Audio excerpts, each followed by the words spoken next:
Welcome sa Dries TV. Kung interesado ka sa ganitong news, huwag kalimutang isubscribe ang ating YouTube channel. Maraming salamat! Welcome po ulit sa ating panibagong update tungkol kina Kim and Paolo Abilino. Sa bawat update natin, tatalakayin natin ang mga pinag-uusapan sa mundo ng social media tungkol kina Kim and Paolo Abilino. Kaya naman kung hindi pa po kayo nakasubscribe dito sa ating channel nako, i-click nyo na po yan and isama nyo na din ang bell button.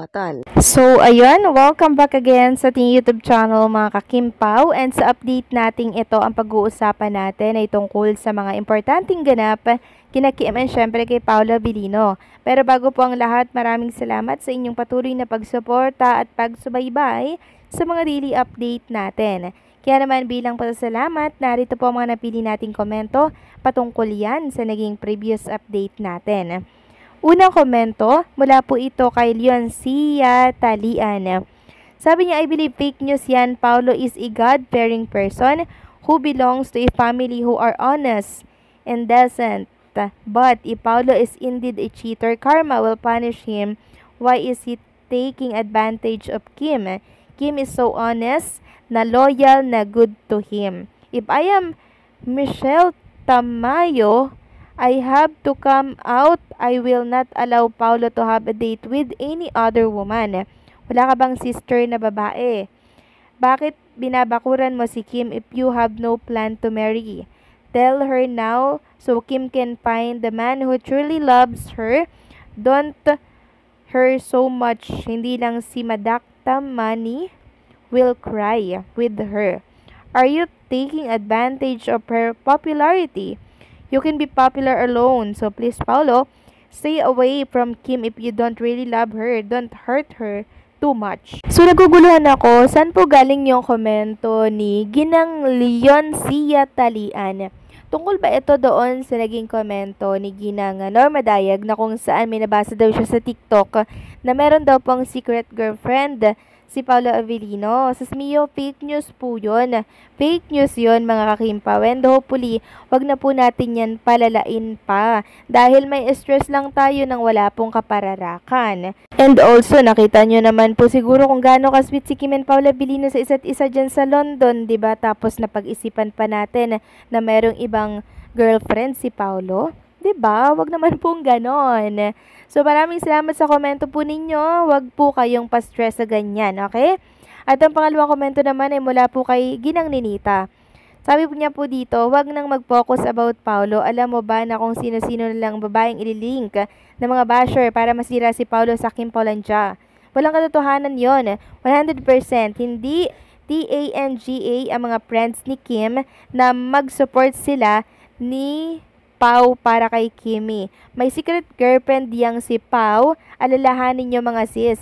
Hindi mangyayari na mag-date secretly ang Kim Pau sa Amanpulo, yes? Kung may girlfriend si Paolo, ano? TNG si Kim? Dapat maniwala tayo sa true love ni Paolo para kay Kim. Kung solid Kim Pau tayo, kung tutuusin, dapat pasalamatan natin si Pau dahil sa mga kalungkutan ni Kim noon parte kay Sian. Si Paolo ang nandyan palagi kay Kim. Binangon ni Paolo si Kim sa grabing kalungkutan niya. Nahiwalayan nila ni Sian. Huwag kayong magbasa ng mga vlogs na negative ang comments sa Kim Pao. Mga bayaran yon para sirain ang Kim Pao. Kung magduda kayo ni Paolo, hindi mo sinusubaybayan ang life ni Paolo. Paolo is drowning for Kim for a long years na magkasama niya. He is one of a kind guy. Dakila siya kung umibig. Si Kim yun ang babae na pinapangarap niya.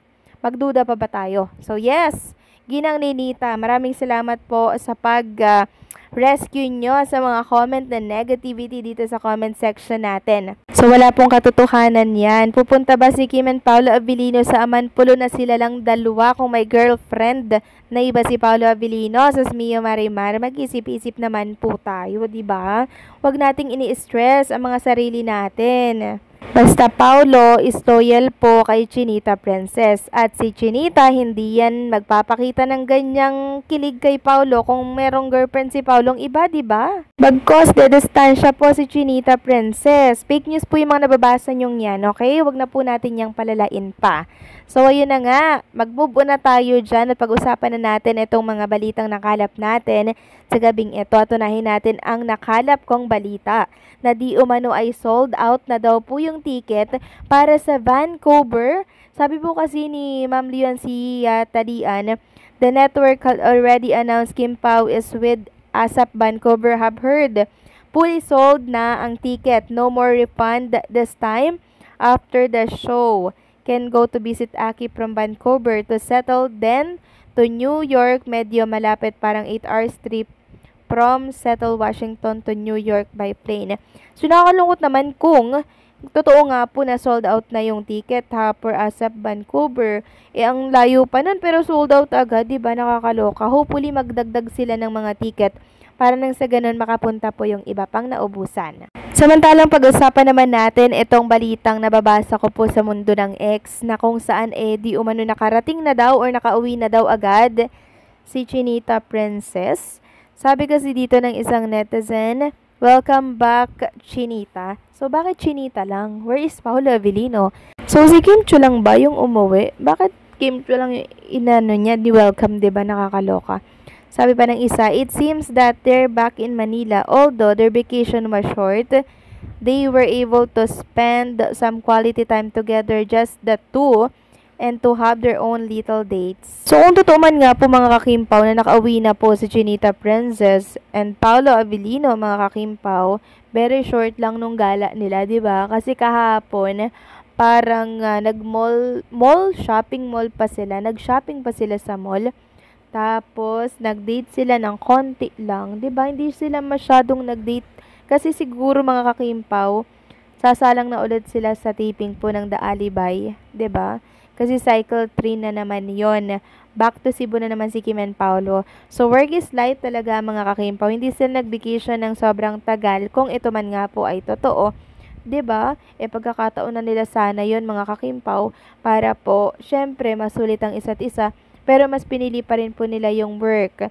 Work is life mga kakimpaw. And hopefully, bago mag-taping si Kim sa Cebu, sana it's showtime muna siya, no? Kasi ang dami na pong nakakamiss sa kanyang fans na makita ito sa It's Showtime. So hopefully kahit mga 1 or 2 days mga kakimpaw bago siya bumalik ng Cebu, mag-showtime muna siya. 'Di ba? Nang mapagbigyan ito mga seniors natin na talaga namang miss na po si Kim Chiu na makita sa It's Showtime. Lalo na't si Kim lang po yung kasiyahan ng mga seniors natin. Kaya hopefully Kim, dinggin mo tong panawagan namin na mag-It's Showtime ka naman kahit 1 or 2 days man lang nang maibsan yung pagkasabik at pagkamiss ng mga seniors natin na kung saan talaga namang hinahanap-hanap ka lagi dito sa It's Showtime.